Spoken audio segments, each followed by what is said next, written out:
Okay, I'm supposedly recording.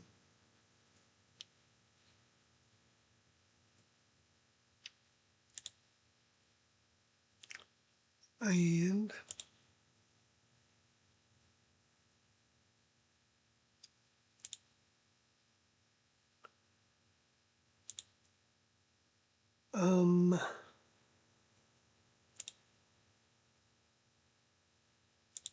let's see if we've got it.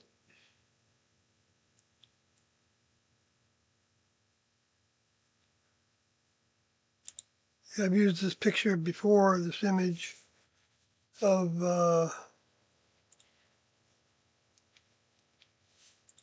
I don't know exactly where it came from, but it's supposed to be one part of a 3-eye atlas.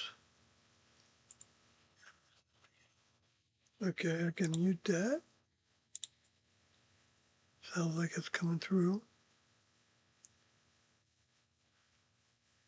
And I've got on my screen there, well, let me share this.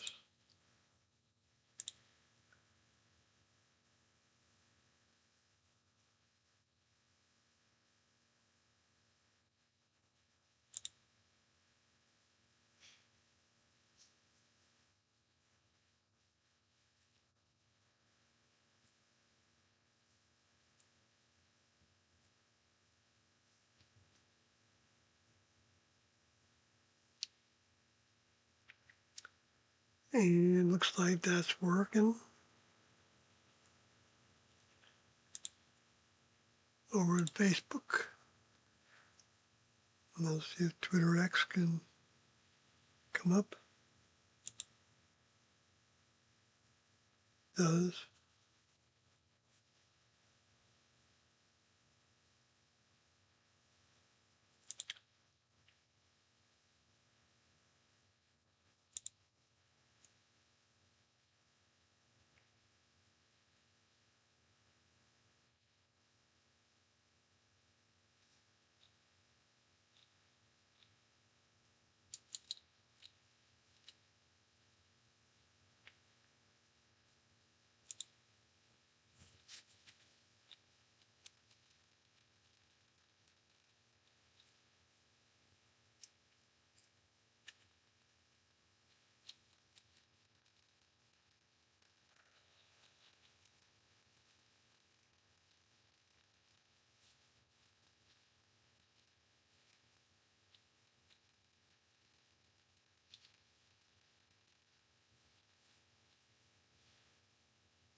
I'm hearing that one of your rap songs on one of your shorts, Kathy. Let's see here.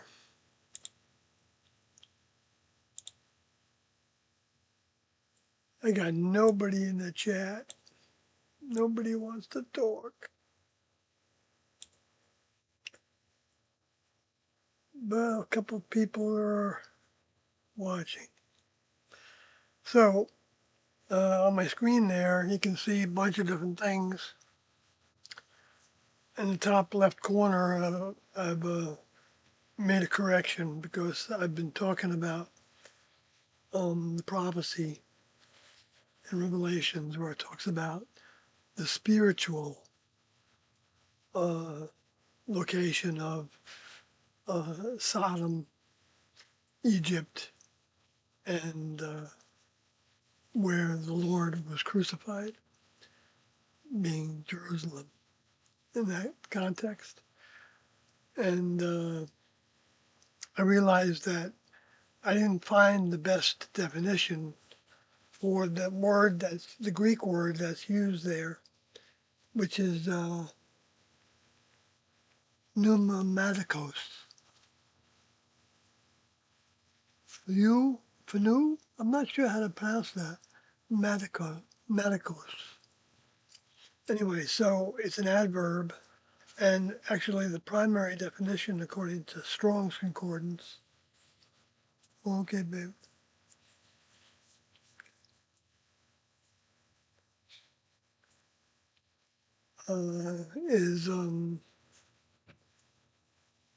is non-physical, which I remembered that, but I don't know why I forgot to bring that up when I talked about this. Because that, and it's figurative also, is another definition of its usage there in that place as an adverb. So it's, what's an adverb? Is that an adjective of a action? Oh, you have to say something, you don't want to do that.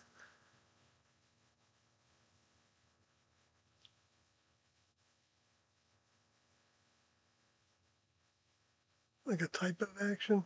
Is that a good way? 'Cause I've never really thought about it. Right, I think, yeah. So, yeah, so in this case, it's talking about locations, geographical locations in the Middle East. And, but it's saying that it's where the two witnesses would have uh, their decease and their followers was in the figurative of those locations, oh, and the non-physical. So it wasn't those locations, although there are many Christians I know of from my experience over many years that believe that Jesus is coming back to Jerusalem, even though he said that Jerusalem wouldn't see him because they stoned the ones that the next level sent to him every time, and that Jesus said that he was coming back to a new land, a new nation. Actually, was the word used in the English, but if you actually look at that word, it actually has to do with an ethnicity. It's a new people, a new type of people that they didn't know about at the time. The students of that Jesus was talking to, and so and T&O felt like that became the United States. So the Egypt in that verse in Revelation 11 is like designating it as a country. One way to look at it, and the reference to Sodom has to do with becoming uh, a place of destruction through goodness, in all the ways that that can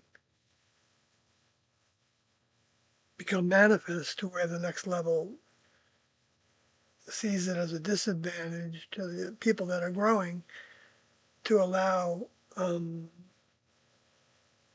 them to continue as according to the way the story went.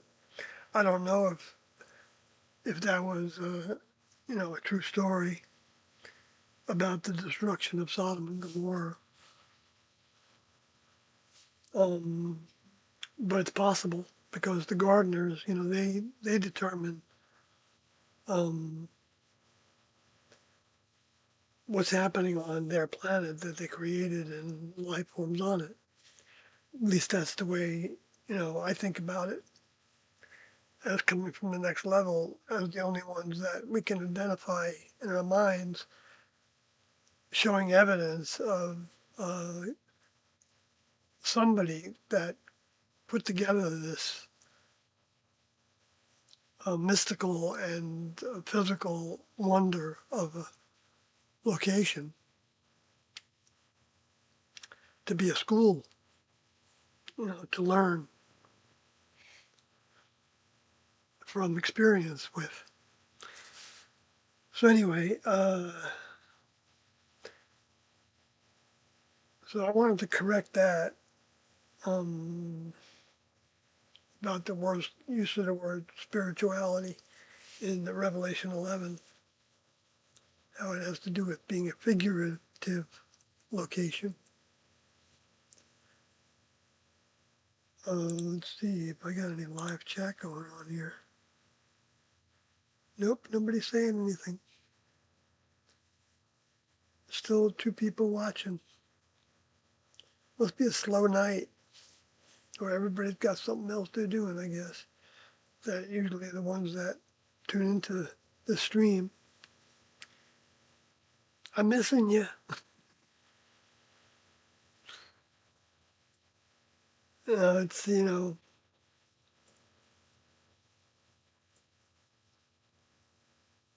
let's see what other things I wanted to talk about. Um, well, I was listening to got something on your mind? I did want to mention the tape again. People watch later. Yes, Kathy's writing because she's dealing with her voice, saving it for doing streams like she did today all day. So she strained her voice in some ways and got to bring it back to life. So she's jotting down things that she's about to retire into our bedroom of this beautiful little house on wheels.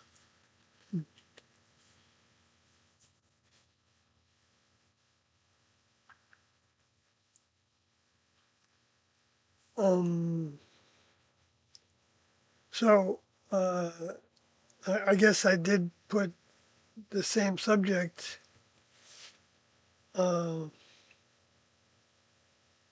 No, well, I was going to bring up the person that I heard today, yesterday, I guess, or this morning, maybe it was, I don't remember now, who did a short talking about the seven seals of the Book of Revelation. And I listened to it, and it was, about 10 minutes probably. And he did a good job, I think, of bringing up some things that to me seemed relevant with what I understood uh, um, could be considered to be a accurate way of interpreting um, those verses of the seven seals in the Book of Revelation. Um, except I don't think he got the first seal right, because I think he was saying that it was the lower forces, which I've heard that before. It was like Lucifer, which was the rider of not the rider, but the one that's sitting in the position, that has the position, that he's got a bow in his hand. They're saying that that's not really war because he doesn't have arrows with the bow. And I believe that the bow does represent both a battle and a covenant, because the battle is over the covenant of individuals that are uh, seeking to know better the mind from the creators of this planet and the life forms on it. However we do that, whether we've ever heard of Tiendo or not, people can be growing in that direction as they separate from the negative characteristics of the human kingdom. Um, and the negative becomes a relative condition based on a person's life and experiences of what they do and don't want to um, reach for. I guess maybe that's. I just saw a common atlas that broke up into like 6 or 7 parts, many years ago, not the current one, 3i Atlas, but I did name this live stream as with the question, was 3i Atlas the greatest component of accelerating government to go to war with the creators? The War of Armageddon, because of, as it's described in the Revelation materials, which Doe felt like was a war for souls, um, souls that would have continuous choices to um, grow towards uh, the creators and the life form of the earth and the life forms on it, or not. It's really, and even though that's a broad road, it's a, um,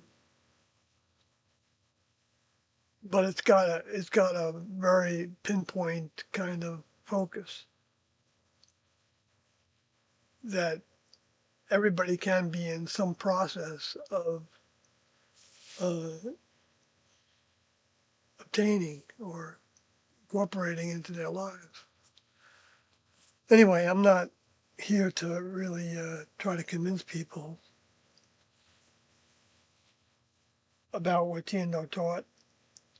I'd like people to decide for themselves. So I like to be able to provide, um, put up a little shingle saying that we're going to talk about Tiendo in this channel, which I've been doing for a long time. And it doesn't really get old. I mean, I get bored with myself, but I don't ever get bored with the information.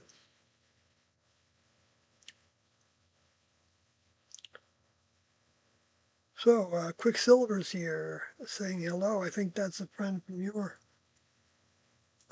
page.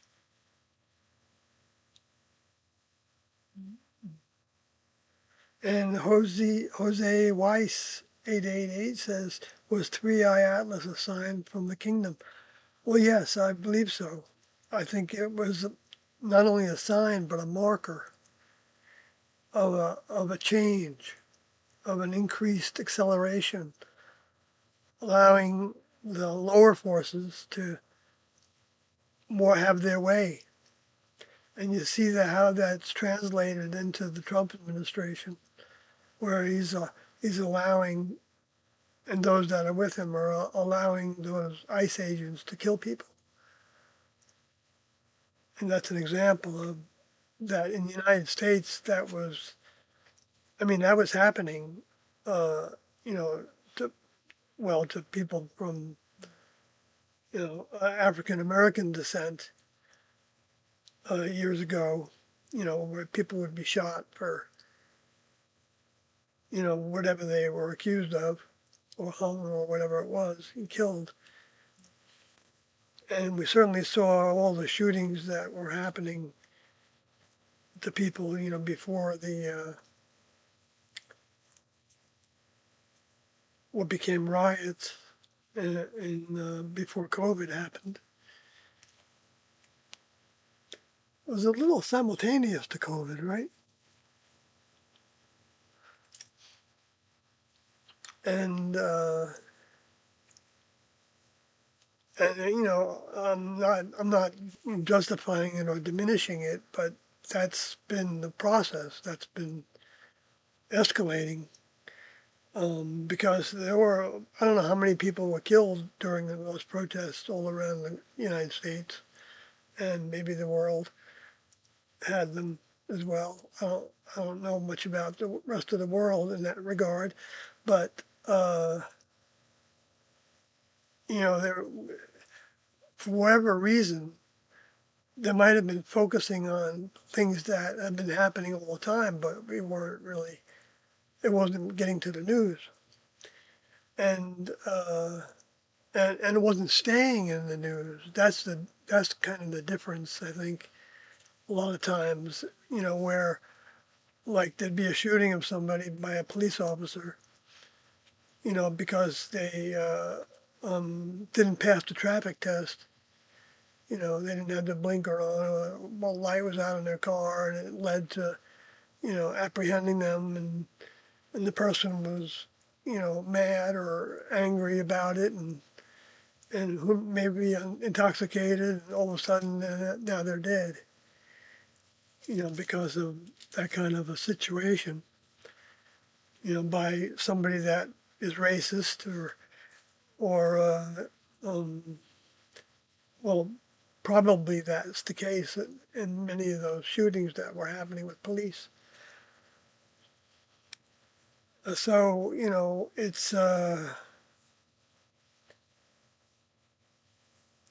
um, it's giving everybody, I guess, um, facing us with difficult things, and you just threw a card on that tarot card of judgment. Yeah, Kathy was she does tarot readings, and they call it throwing a card, right? Which means she tunes into an idea or something, or just wants to open up herself to um, spiritual guidance, guidance that's unseen to us. And by accident, you came up with something. Well, yeah, I don't understand much about the tarot, but I know that it's very closely related to astrology by its symbolisms. Fire, Ram said. So that's you, Aries, right? Your fire sign. The Ace of Wands. So was the crown.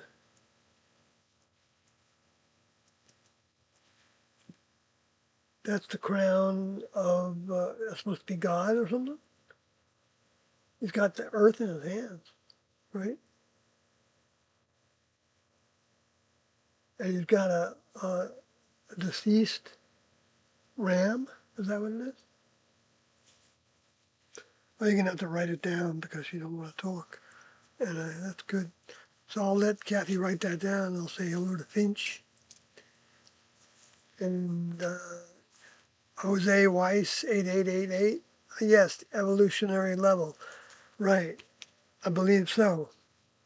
Golden fleece. Oh, it's a golden fleece. Like Jason and the Argonauts kind of thing. Uh-huh. Which I don't know much about what they were actually, what was that was representing. Golden fleece. I can't read those word letters. I can't read those letters. Oh, king. Oh, okay, king.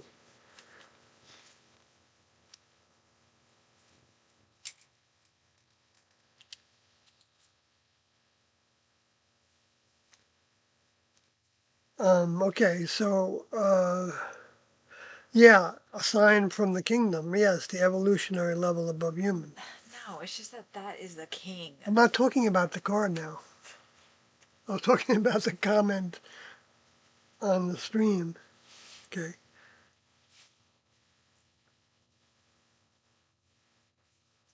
So yes, I think Three Eye Atlas was a big marker of the timing and sign of, like Jesus said that you would see signs in the sun and the moon and the stars, and you would also see signs of a light strewn through the outer space, through the heavens, like so that you would witness it, like traveling east to west,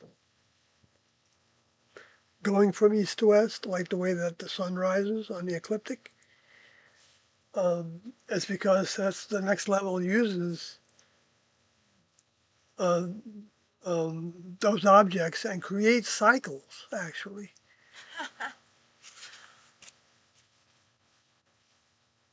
The Ace of Wands marks a new cycle of creative activity, inspiring action and struggle for new goals and achievements. Right. So that's pretty good. It's the same words are coming up, that I'm using, and they come up in this tarot. Zeus, the mighty Zeus, that is. Okay. Which Zeus was he the ruler of Saturn? Or was that Kronos?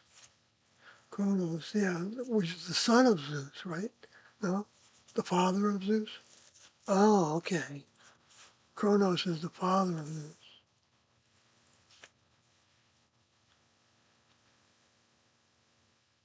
The ace of Zeus.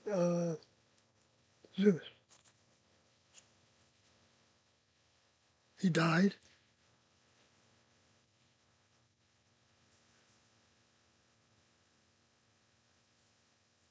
He hung himself? Or he just,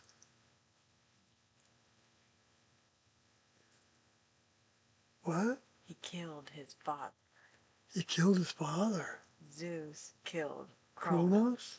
to set free all of his siblings and himself because Kronos ate them all because he knew that one of his offspring could kill him. That's the myth. That sounds messed up. Right, that's the myth. Yeah. I don't know what kind of, to me that, the mythologies, the Greek, I've studied a little bit of the Greek and a little bit of the Roman relative to the Bible. And, and, I've seen some of the Babylonian or Sumerian, I think is the more accurate way of talking about it. Um, and I think what that is what happens to when the truth is brought to the human kingdom in previous civilizations or even on different planets. And then the lower forces are included by the next level, the fallen angels, right? Who actually had membership in the next level, even though it was very elementary type of membership, because they weren't fully adult members yet.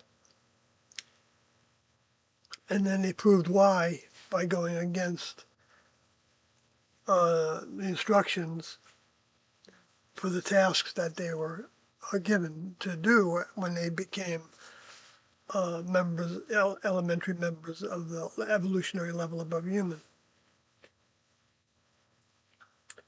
And that evolution isn't Darwinian evolution, by the way. Um, it's evolution of mind and body, because there are progressions of vehicular growth, and the mind from the vehicles, whether it's animal or plant or mineral, or they all have frequencies about them that they represent. They have their own signatures, and they all have types of evolution. That's why they are all equal in that regard, um, in my opinion. But so anyway, so the mind is continuously in development, but it also can be stagnant, at least in the human kingdom. I don't know if it's possible in the animal kingdom, um, by choices, but maybe it is. Like the illustration that T and Do gave of humans were like wild horses, and the next level sends a crew to capture them and offer them training to become members of their own family, even, to the degree of, that's the way, the real horses are with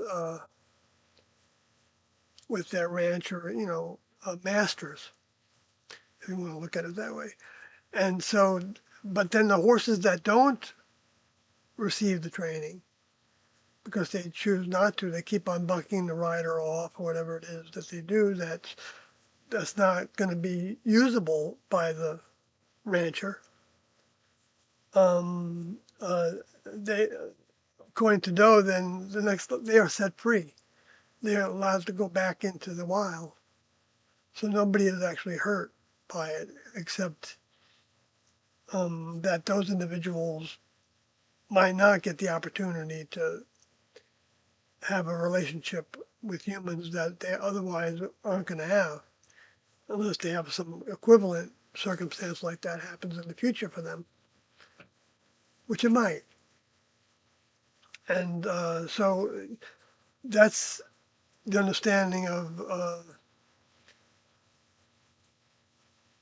that it is an evolutionary level above human, what we're talking about as the people, the many members that have physical bodies that they grow and make um, from scratch, and they don't use a human reproduction for that. That's strictly for the human kingdom. And but the space aliens need that human reproduction because they need the eggs and the sperm because they don't know how to make uh, new bodies that they even had initially, which could have been many thousands of years ago, human time, that they, fell away with their vehicle, their physical body that the next level awarded them when they became members of the crew, even on the elementary level of being observers uh, as the first task that they couldn't do any damage if they stuck to observing and then reporting what they observed and then putting into motion anything that their next level older members would give them to do on the earth if they were observing the earth, which is the way the story goes. It doesn't really matter if that part of the story is accurate or not. But Doe felt like individuals were drawn from different parts in the outer space, different planets, where there were human equivalents growing, because human is particular to this experiment on Earth. Uh, and I don't want to get into why it's labeled that way, but for the sake of understanding the differences, there's some planets that don't have the lower forces of the space alien souls influencing them. And so they can be growing and they're still getting lessons, but they're just not getting accelerated lessons because the space aliens want to get off the planet. What's that? Okay, good, you told me that. Yeah. I won't eat your rice even though I want it. I want it. I have avocado I'm gonna have and potatoes.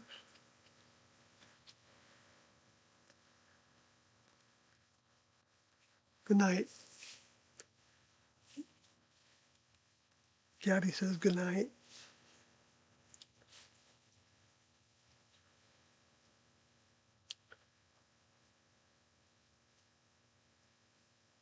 Yes, Finch says, yes, please share more from T and No. Yes, absolutely. Um, well, this subject here that I've got on my screen is from T and No, that they felt like the Mississippi River was a way that the next level was dividing the United States. And that um, west of the Mississippi was the primary area where they were focusing their minds and where they felt most in tune with their older members, T's older member. And and when they would travel outside of this area, and they'd go to New York occasionally, and this is before we were even a group, they were traveling around the country, crisscrossing it uh, several times before we did it as a group, holding public meetings in 1975, 76.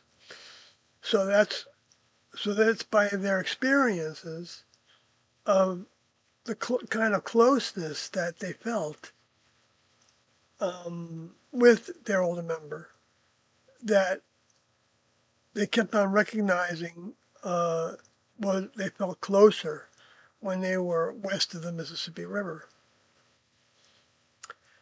And it's interesting that they had the $5.75 on them, and that was about the Mark Twain story, which was Samuel Clemens writing about the fare to ride the tail of a comet to heaven, ride a comet to heaven, and that's what the story was called. Captain Stormfield's Trip to Heaven was the name of that movie that he was making with Edison in the early 1900s. And I always related, I don't always, but I feel like I related to Samuel Clemens at that time as potentially being um, like a type of maybe John the Baptist task of maybe one of the more advanced students, advanced in their capacity to do tasks, do more tasks, and do more significant service. That's how that's measured. And for the next level, and being trusted by the next level, that they were going to pull on their older member's mind for how to do tasks instead of depending on what they already had in knowledge, even though they're pulling on that too when they do tasks. Um, but so when I was going through the Revelation materials, was writing my book, I thought that I actually traveled with a friend of mine, Cole, who I guess technically we're still in a band together, even though we haven't played together for 3 or 4 years. And anyway, but he's the main focus of that band that was called Little Green, and I think they're still doing things up in New York, right? And we went to St. Louis. It was the first stop because I wanted to tour Texas with him as my photographer, because he was running the video camera, and you know, like as part of a potential documentary. Yeah, yeah, and we could add to it and make it into just little clips from that. But anyway, so when we did that, our first stop coming from Vermont was St. Louis, and we went up on the arch.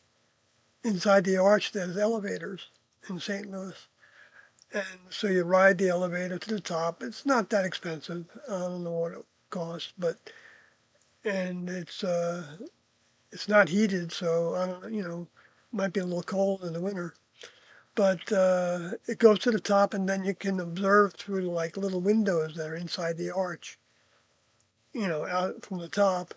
And we did that, and then we rode it down, and it makes a lot of noise, and because it's like a mechanical operation, not like a smooth elevator like in apartment buildings.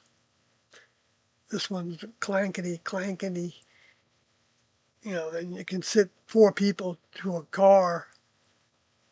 I think about that.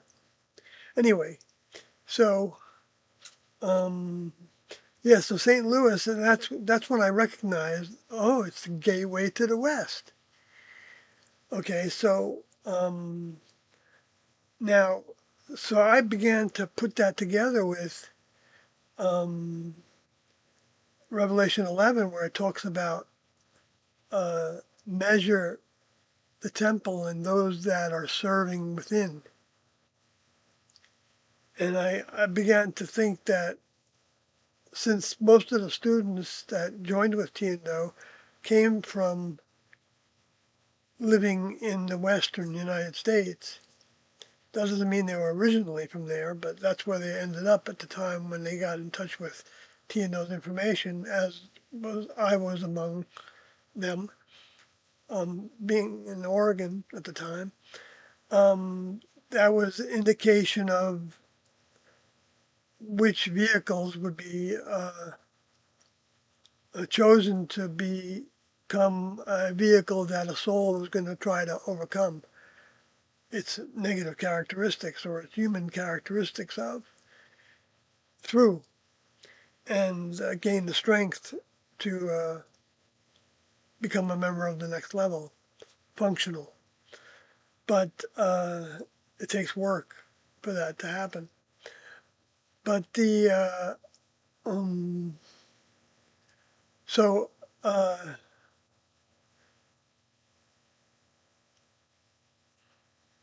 I forgot where I was going. The gateway to the West. But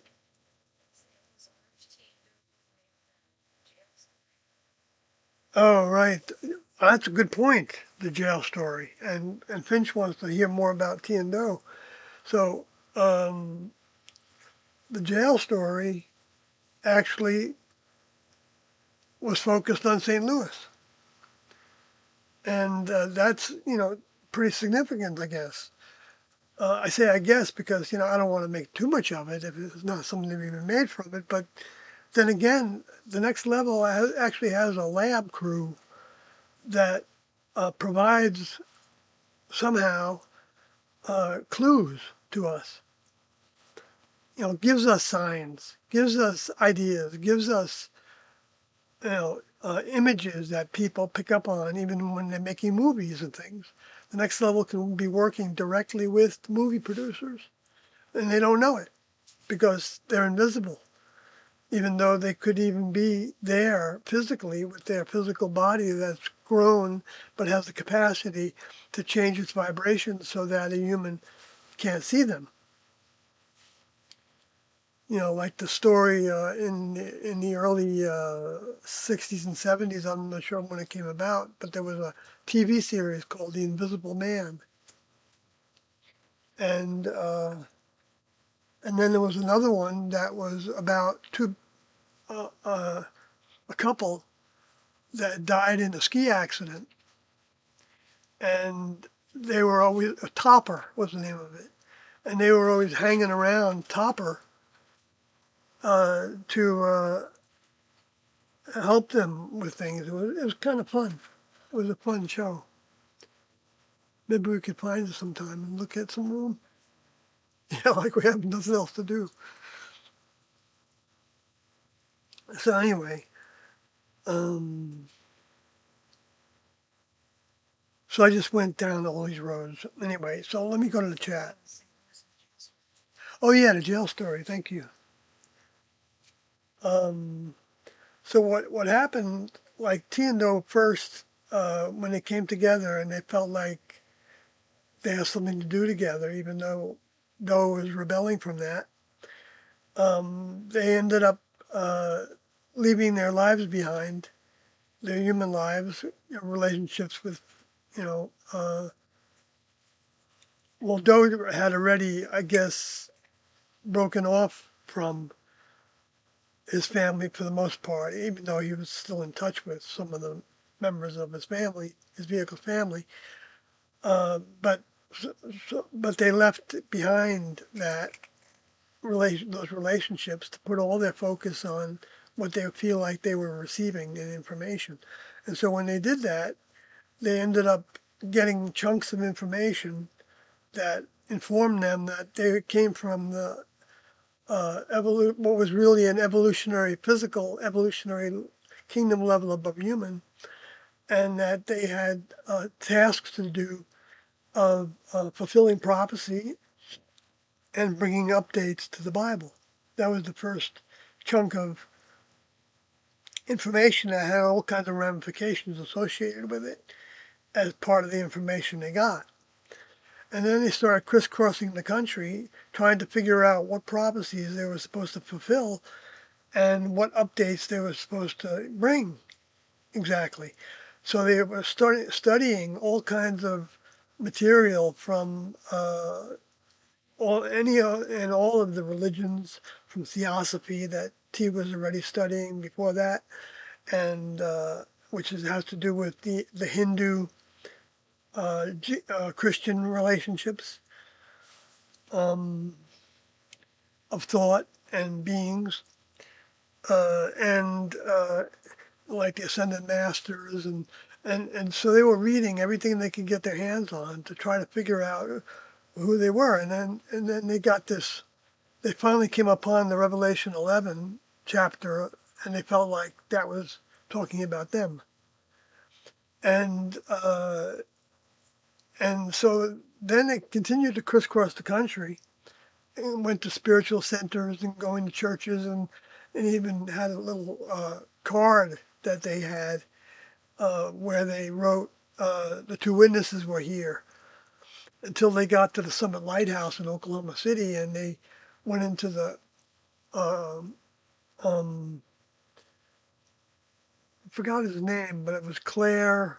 Um,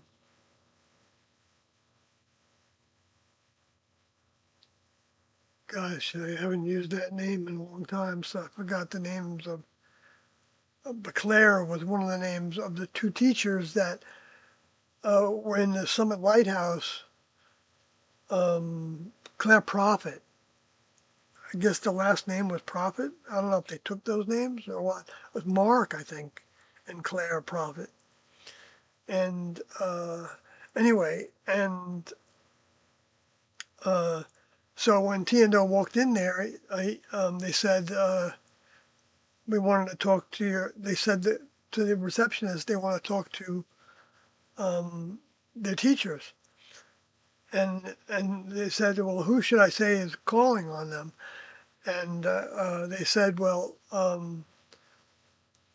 we believe we're the two witnesses in Revelation 11. And the person was like confused and said, well, that can't be because my teachers are the two witnesses.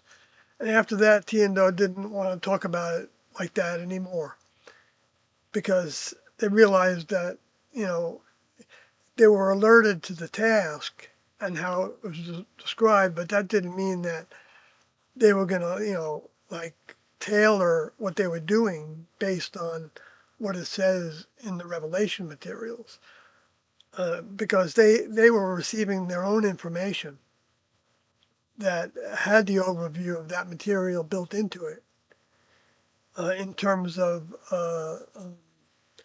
behaviors and ways and of members of the next level, because they had that part of their mind was with them that knew a lot of things, and you can see the evidence of that if you listen to the audio tapes, especially. And I can't tell you how to find them, but because I'm being sued for giving them away in the past, and even though they were rightfully mine, that's a long story, but um, you can hear the actual meetings that the many meetings, over 1,000 meetings that T and after T left her vehicle in 1985, Doe continued. Anyway, so we can see how what they were talking about and what they knew, and how they kept on adjusting um, their directions in terms of where to be on the planet and when to be there and whether it would be ready for pickup or not. Trying to get the students ready to be actually literally physically picked up with their bodies, preferably. They always preferred that. Right till 1996, they were talking about that in the book, that they preferred to leave with their bodies, but they were willing to leave by whatever uh, method the next level would have them do. Um, anyway, so at one point they ran out of money and their car broke down, and they were a little bit east of St. Louis, Missouri. And I don't know if there's another St. Louis somewhere, but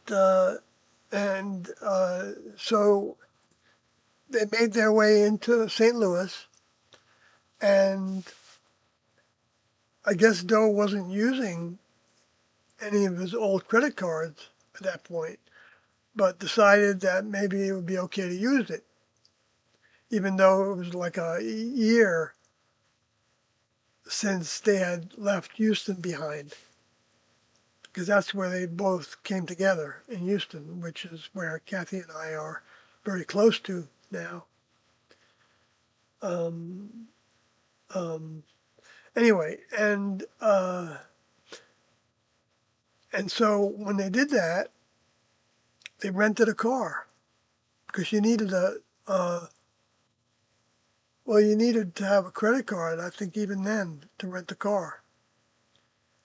And they didn't have any money anyway, much. I mean, I'm not saying they had nothing, because they did odd jobs for money, like tarring roofs or digging ditches or painting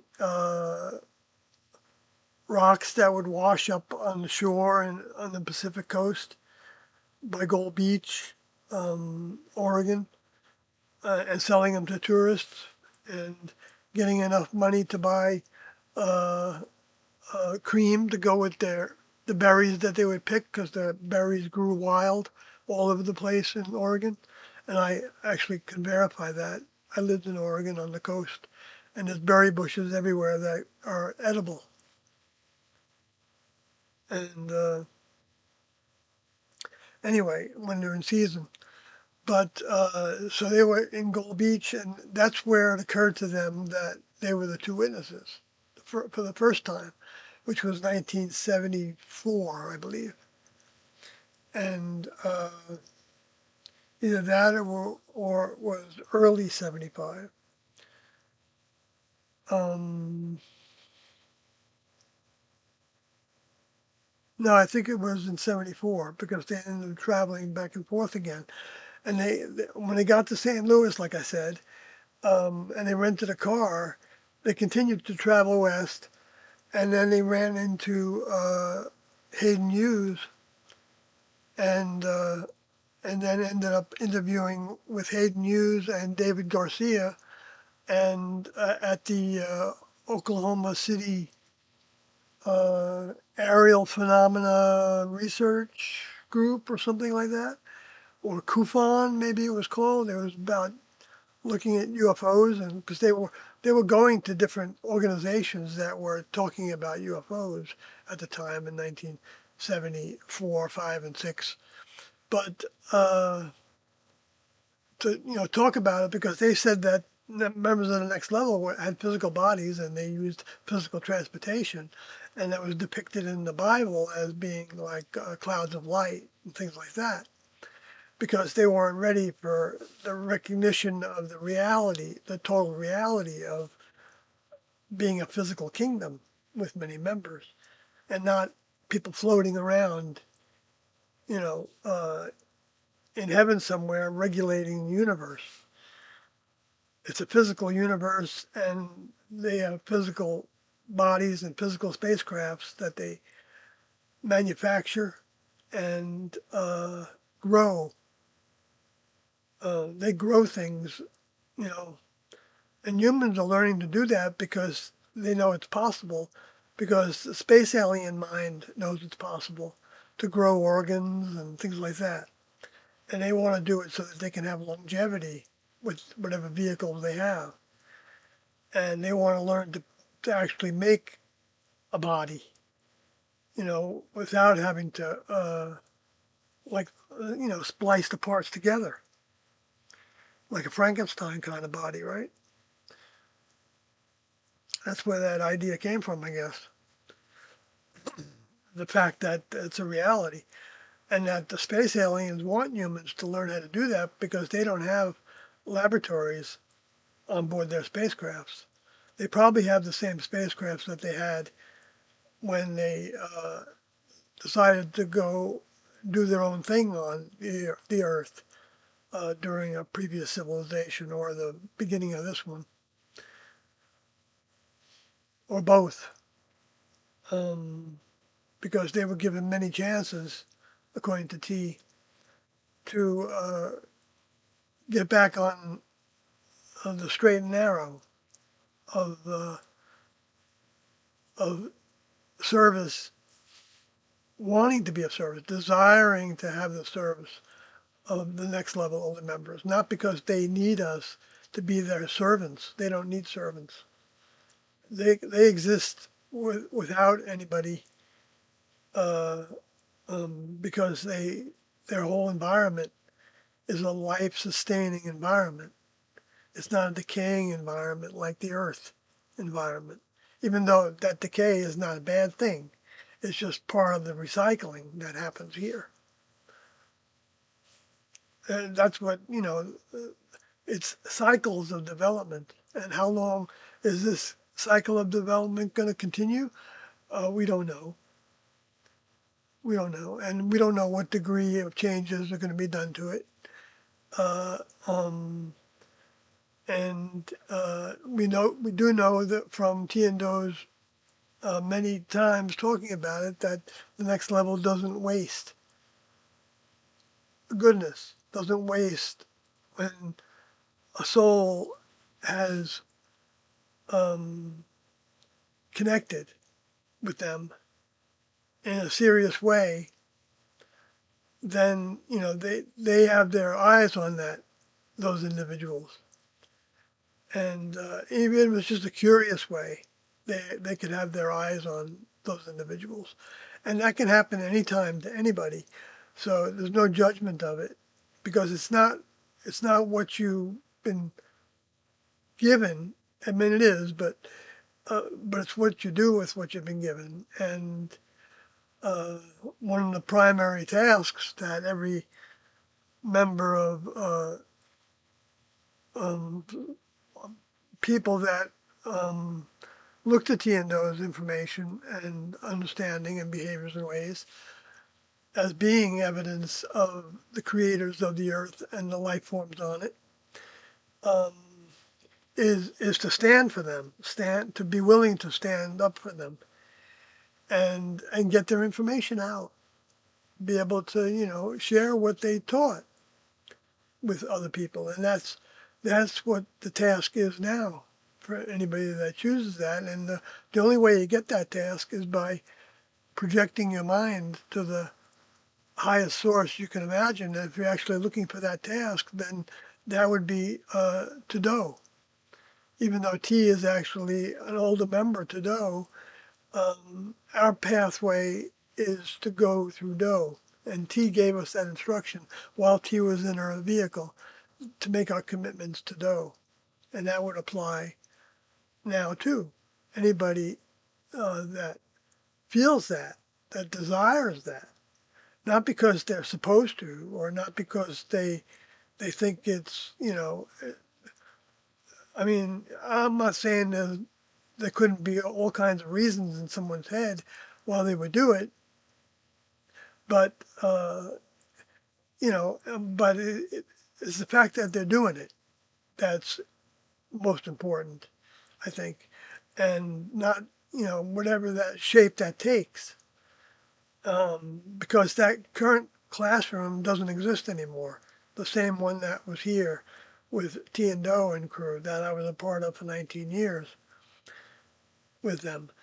That same classroom doesn't exist now And they even talk about that in the Heaven's Gate book, which is posted on the heavensgate.com website, last I checked, still, and is downloadable for free, the text of it.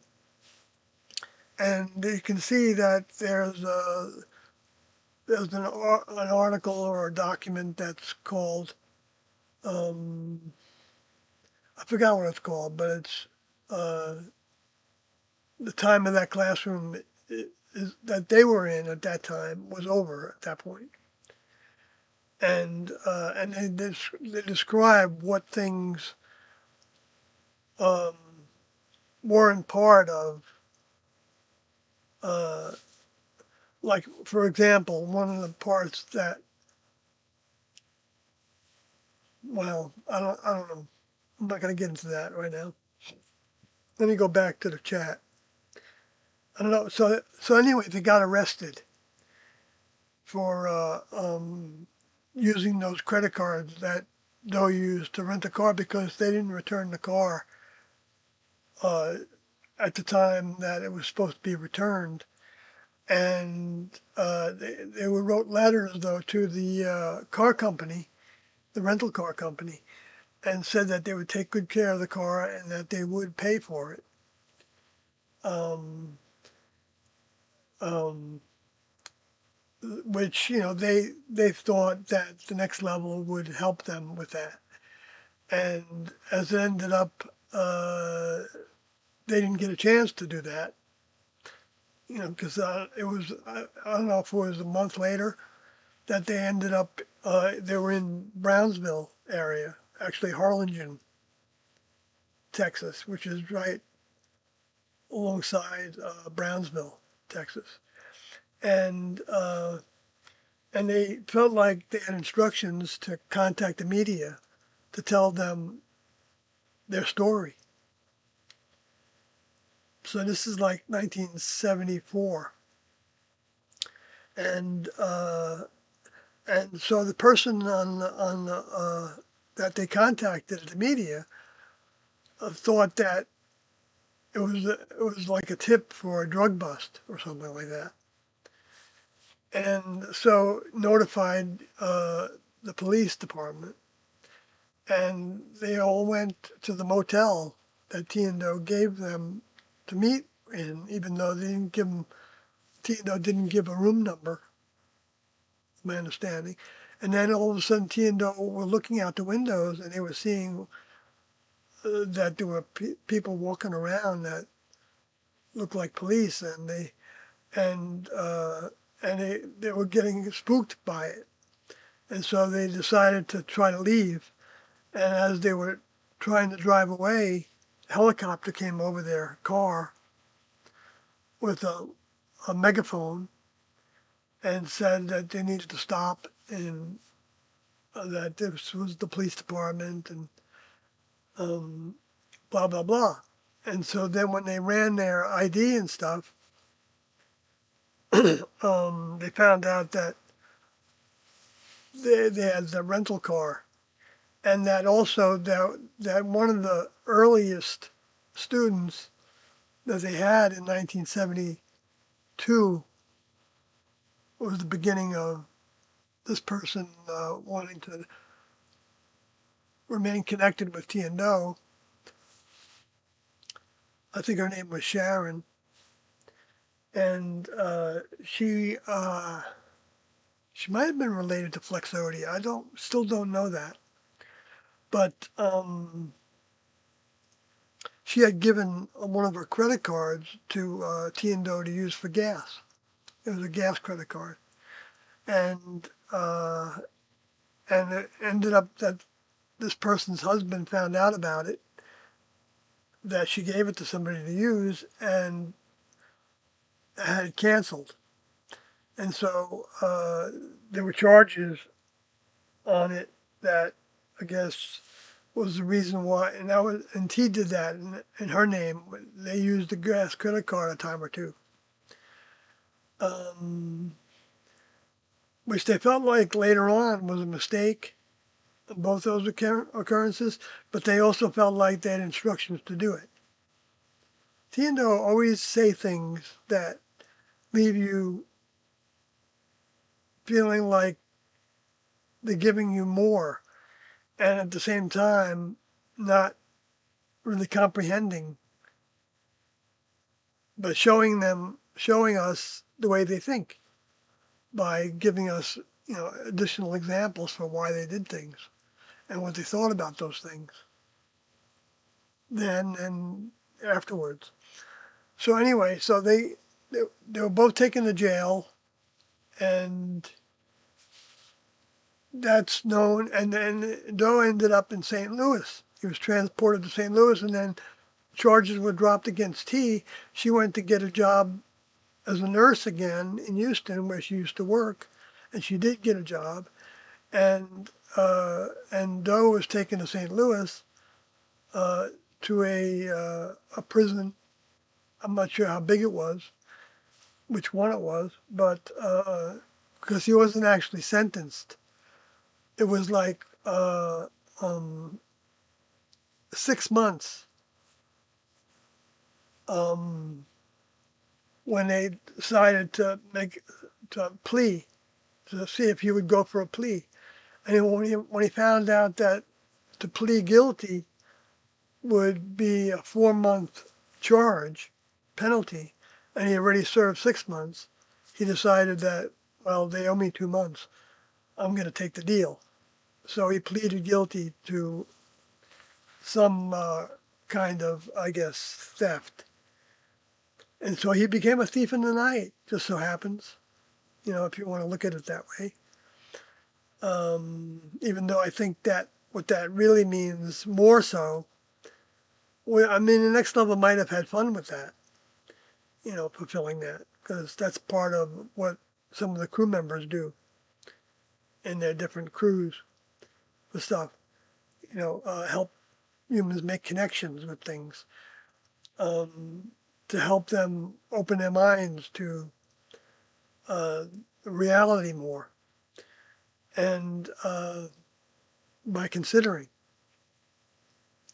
Of course, if we don't consider anything that occurs to us or is shown to us or described to us, then we won't know how the next level thinks about it. Because when we want to know what the next level thinks about something, and we ask them for that help, in one way or another, if it's something that they think is a useful question, then they'll provide an answer, and they'll even with the answer comes even a certain strength of mind that's very subtle. It doesn't knock you over. It doesn't necessarily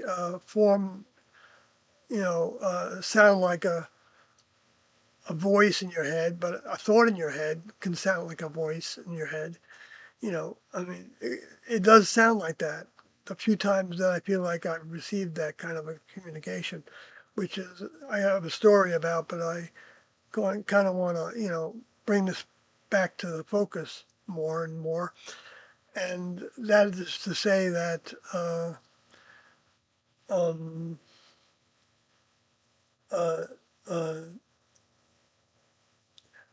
oh well, Doe got out of jail, and what he had written while he was in jail was Statement One, which you can see in the Heaven's Gate book as well. And they started sending that. They lived in Ojai. They stayed with somebody named Berta, Berta, who gave them a place to sleep and help with things. And there was a typewriter there, and T typed up Statement One.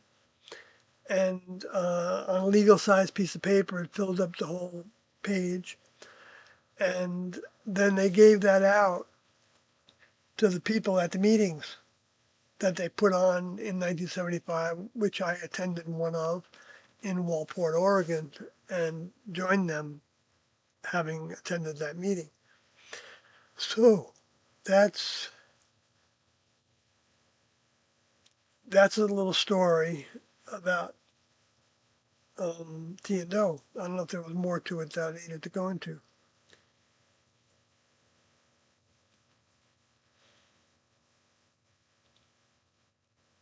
lots going on now in the chat, I see. Let me go back to it. Oh, right, Quicksilver, it's Rise Above. Oh, okay, right. YouTube changed channel names to your YouTube thing. I don't know. Huh, okay, that's weird.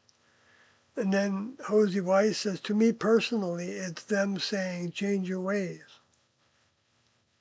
Yeah, there's, yes, I mean, change your ways. That's the meaning of the word repent. Actually, I think closer to it is change your mind because, uh, many of our ways are the way we think about things and what we put into motion with our minds. That's what, you know, uh, links to the ways as well. Behaviors and ways, next level behaviors and ways. Like they're to one another, they're kind, they're tolerant, they're patient. Doesn't mean that they don't all have to work on that when they're in human vehicles that have this negative force embedded in the genes and influencing them on the spot whenever we're alive in vehicles. We still have those things to deal with. Different people have different degrees of difficulties, challenges with different characteristics. And if you've got a lot of characteristics that need to be overcome, it shows that you've got a strong enough mind that you can do that because they don't give us anything that's too hard to do. Although we can choose to, work on what we want to work on. And, but working on things, it's part of the separation from the human kingdom. That is the formula, okay, of separating from human behaviors and ways and adopting only next level behaviors and ways. That's a process that every human needs a human vehicle in order to grow their mind, to be stronger, to conquer addictions that that is what it takes for a soul to actually receive a next level, what Christians call a glorified body, a body that's been changed over by the combination of the believer and the doer believer and and their influence, their provision of their minds, uh, because it's not a matter of being perfect about it, even though we can strive for perfection. Perfection is according to Doe's older member, is what the definition of perfection is uh, that Doe talked about, and that's T. Anyway, and that's another whole talk. But and believe me, there's a lot to say about it. But so we'll see where that goes anyway. But so Rise Above says, and Rise Above Club says, Sawyer, in the classroom, did you guys have discussions like this throughout the day, or were you encouraged to not talk too much like a monastery?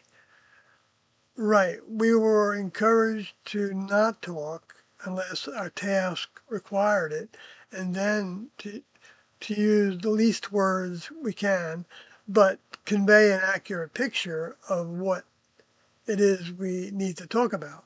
Because if we need to have strategies for going to the grocery store, whatever it is, we were doing things with crew-mindedness, and so that became a lesson opportunity to do it the way a member of the next level would do it. And, whenever that individuals encountered something at the grocery store or on the way there or way back, then that potentially could have led to them having to make certain choices and trying to pull on Tiendo's mind to make those choices, but not knowing if it's directly from their mind, if the choices don't seem to match what individuals already knew about the way that Tiendo thought about things, then they would, when they got back to the craft, or if they had the opportunity to call, they could call and ask the craft to help them with a choice. And if they couldn't get in touch with Tiendo and it was like an emergency, they did usually, the craft usually had the people that were on the comm center usually had a way to actually call Tiendo. And but they would only do that if there was an emergency situation, if somebody really needed to hear from them and it couldn't wait. So, I mean, I'm just throwing in all these little sides that hopefully paint a more real picture of the way the classroom operated. Um, so Rise Above says, try to fix it. YouTube is stupid. Oh, really? Is that right? Okay. Um,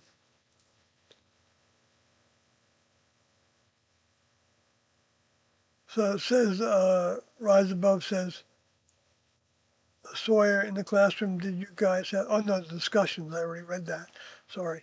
But, um, so, I mean, there was a certain amount of talk that partners could have uh, if it was about the tape. I mean, aside from tasks that partners might have together, it, there wouldn't, nobody would be just chit-chatting. There was no room for chit-chatting. There wasn't any value to it. And we didn't talk about the past at all, hardly at all. I mean, there were a couple times where T&O instigated students telling a story from their past. I think that happened one time that I remember in 19 years. Anyway, so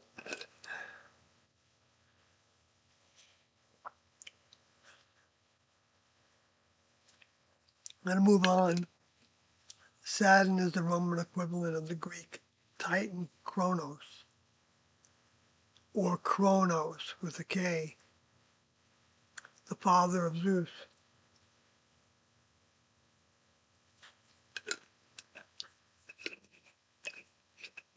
That's interesting because Kathy's my partner, and she spells it with a C, and the speller a lot of times puts a K on it when you're asking the microphone person, the AI person, to record your words.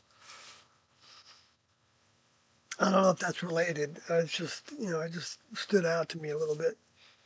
Um, and so Rise Above says the Titan Omaki is so cool. I don't know anything about that. What about the horses that want to engage in a relationship of equals with the farmer? Or one more, or one more meaningful? Well, a horse um, uh, is going to be equal in terms of having life and deserves good treatment like every human deserves, uh, but some, well, every human initially deserves, but all kinds of things happened to some that uh, made it hard for them to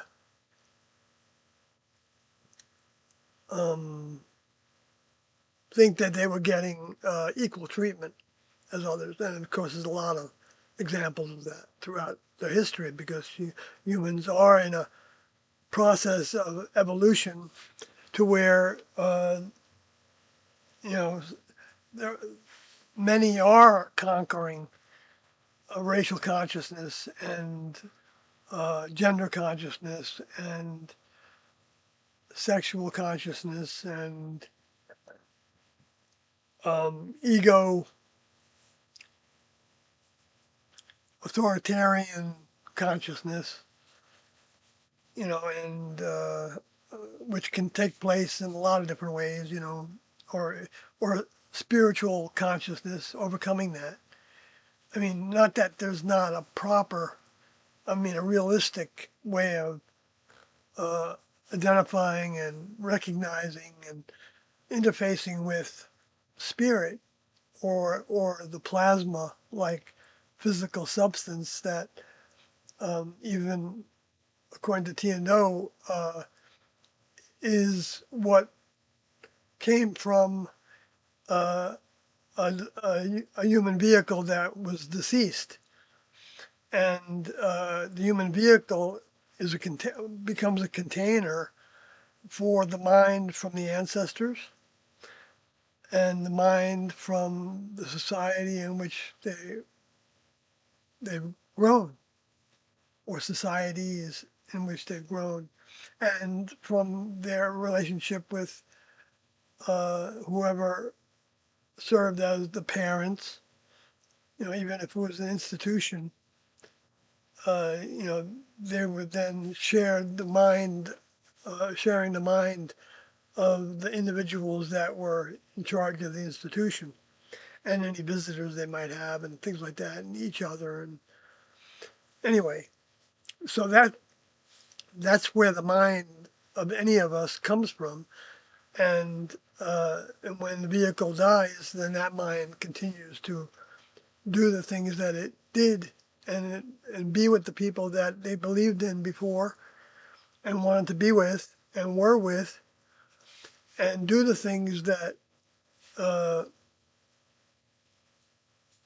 the people that they're become attached to were doing with their life. And like, let's say when somebody was a, a flute player and they died, so they'd be looking to, let's say the vehicle, you know, uh, was like mine, and so my spirit would want to continue to play that instrument, and so I would be looking to find humans that played flute as an example of what a spirit might choose to do or be drawn to.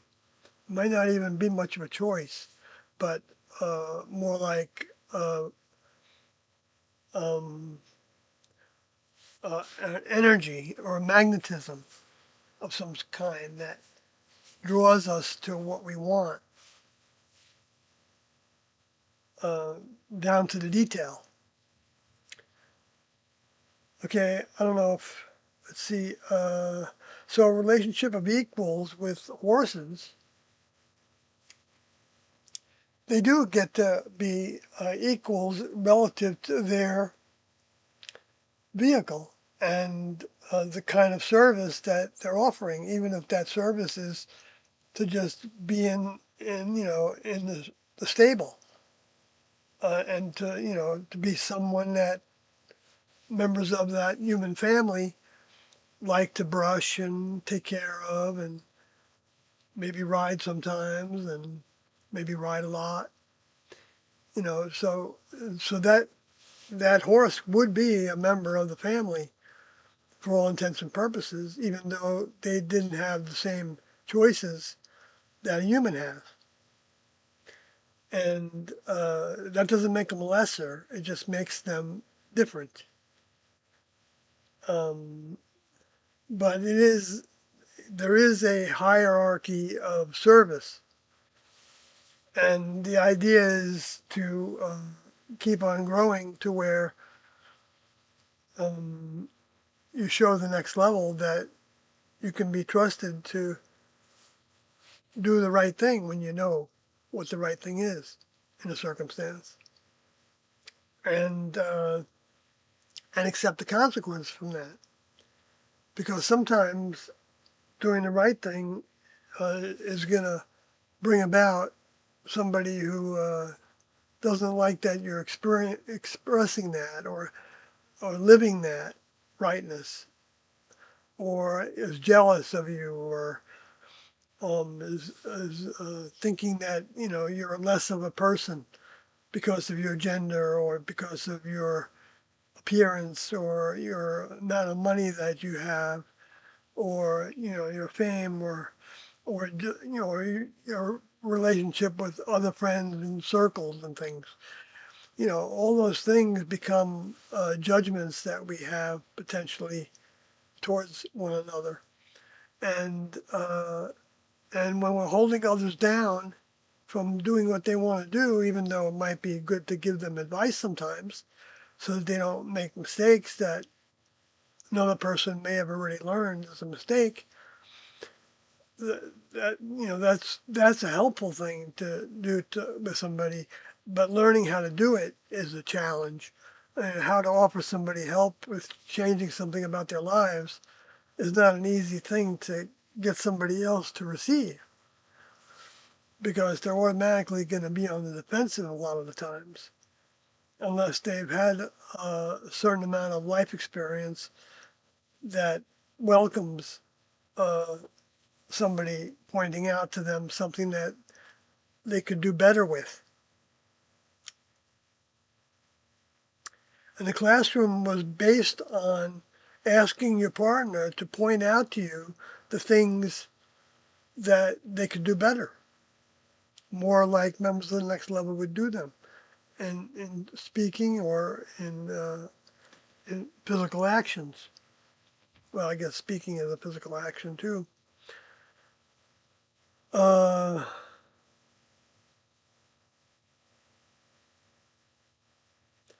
and some horses, I mean, like other animals, can have more service than others.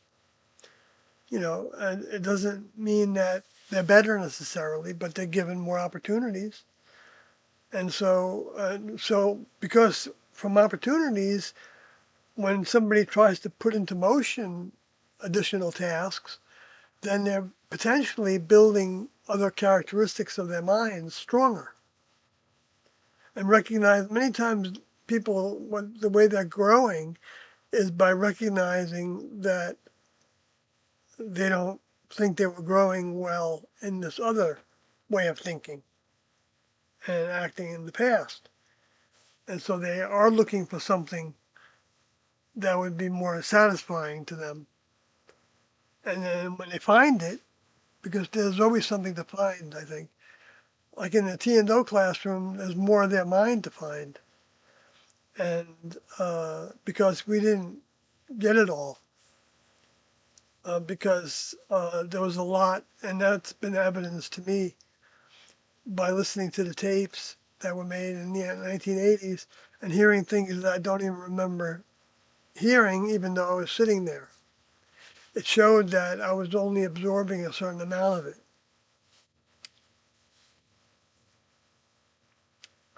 So I know that many of the things that Tiendar talked about as facts, now I can see as facts instead of believing it's a fact. Because belief alone uh, is a good first step, but there's different degrees of uh, knowing more about the reality of the next level and what they're all about. So Rise Above said goodnight to Kathy, and I see Jari Aguilar Mandujano is here. Hello to you. And um, and Rise Above says, wasn't Mark Twain born during Halley's Comet and predicted he would die during it? Yes, he did. Uh, I remember reading about it, and it was somewhat public, I think, that he said that. So it wasn't hearsay. And he did leave his vehicle shortly after the comet left. So to me, he was doing a next level task. You know, I don't know which soul was doing it, and maybe it's a soul that wasn't even related to the graduation class. But I can tend to think the way that the next level does things is that it would be a soul that was related to being in the graduation class.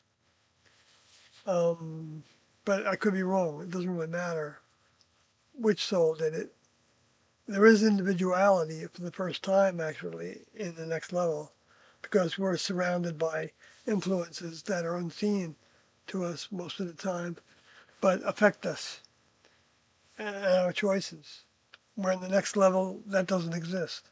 There are no lower forces there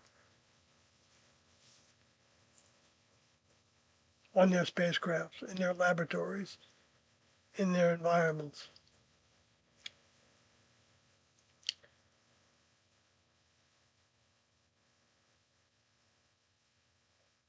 Any thoughts on Epstein files being released and allegedly Trump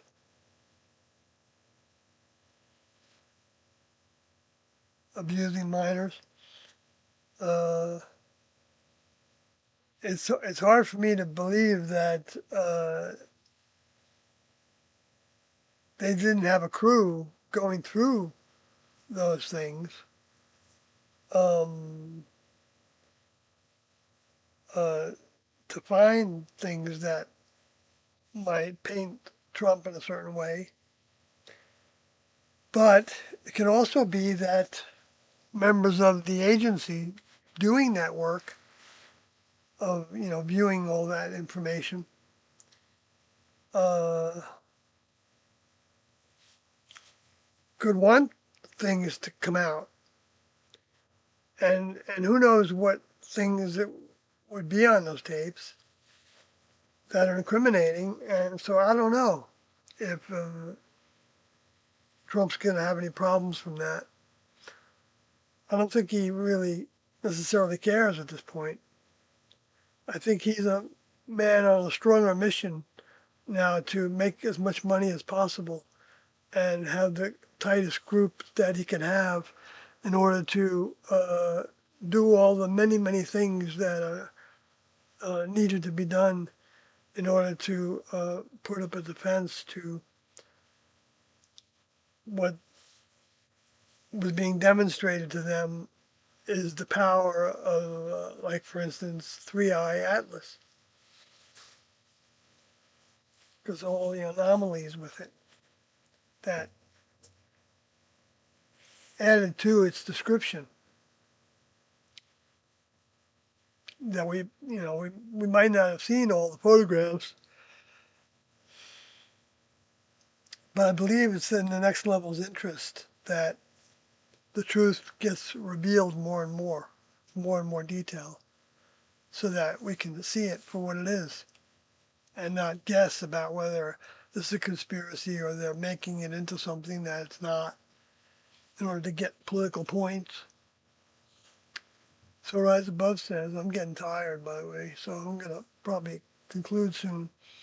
But said good night to Kathy, and it wasn't Mark Twain born during Halley's Comet and predicted. Yeah, I already read that story.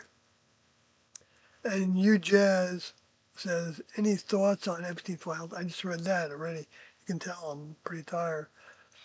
But, well, I guess what I just said about it, if I said it right, if it came out, was that I think it's the next level's interest that the truth about all things becomes evident. But that doesn't mean that humans are going to interpret that whatever that record is of what really happened. You know, uh, I don't know if there's some kind of a club or pact to where individuals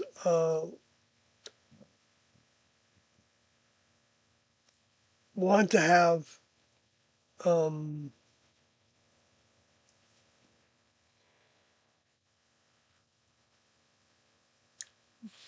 I don't know, are willing to be in very disturbing circumstances that would ruin them if it was fully observed as a blackmailing tool. So I don't know if Trump was part of that blackmailing scheme or not, and to what degree he was. I wouldn't doubt it that he was, and I don't know who's the ultimate authority of it that had the most influence.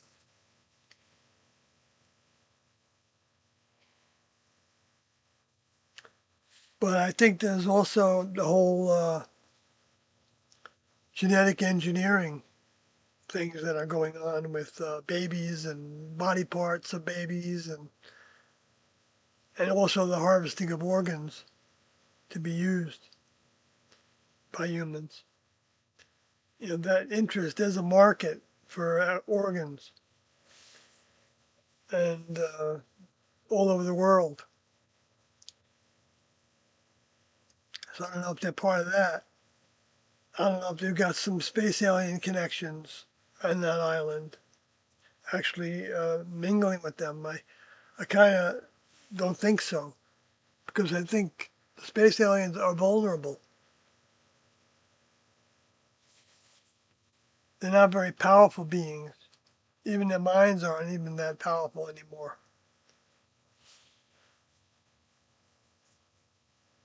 But they can convince us of things. So, Joseph Coates retracted, the last person in the chat to say anything. Yeah, I'm just too tired to go any further with that on the Epstein. So good night, folks.